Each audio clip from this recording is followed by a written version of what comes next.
මෙතන වැදගත්ම දේ තමයි තමුන්ව වංචාවකට හසු නොවි කොහොමද චෙක් එකක් හරියට ලියන්නේ කියන දේ දැනගන්න එක. මේක ඉගෙන ගන්න දරුවෙට විතරක් නෙමේ ව්‍යාපාරයක් කුඩා ව්‍යාපාරයක් කරන හැම කෙනෙක්ටම මේ චෙක් එකක් ලියන විදිය වැදගත්. මම චුට්ටක් ඒක තමයි දැන් මේ වෙලාවේ පැහැදිලි කරන්න හදන්නේ.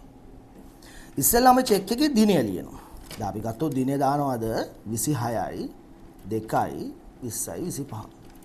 අපි ගෙවන්නේ නිමල්ට කියලා හිතමු. ඔන්න අපි ලියනවා නිමල් පෙරේරා කියලා නෑ මෙහෙම ලියනවා.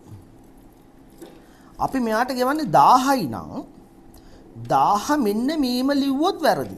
එතකොට අපි මේක ඉංග්‍රීසියෙන් ලියනවානේ මෙහෙම 1000 only කියලා.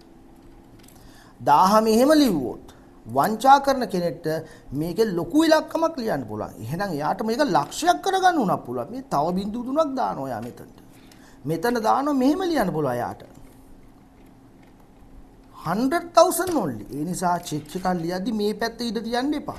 මෙතන ඉඩ තියන්නත් එපා. එහෙමනම් එක්ක මෙතන මෙහෙම කතර ගහන්න පුළුවන්. ලියලා මේ විදිහට වහන්න පුළුවන්.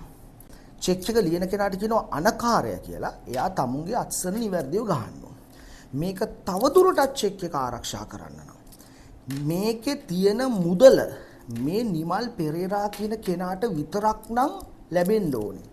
මේක බැංකුවේ කවුන්ටරෙන් සල්ලි ගන්න බැරි වෙන්න චෙක් එකක මෙහෙම ඉරි ගහනවා. මේ ඉරි ගහනවට නමක් කියනවා සිංහලෙන් කියනවා රේඛනය කරනවා කියලා. ඉංග්‍රීසියෙන් කියනවා ක්‍රොස් කරනවා කියලා.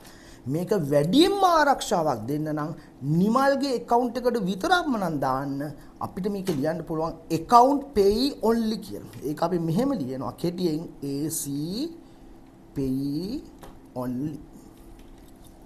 ඔයක තමයි චෙක් එකක් ලියන්න පුළුවන් ආරක්ෂිතම හරිම විදිය.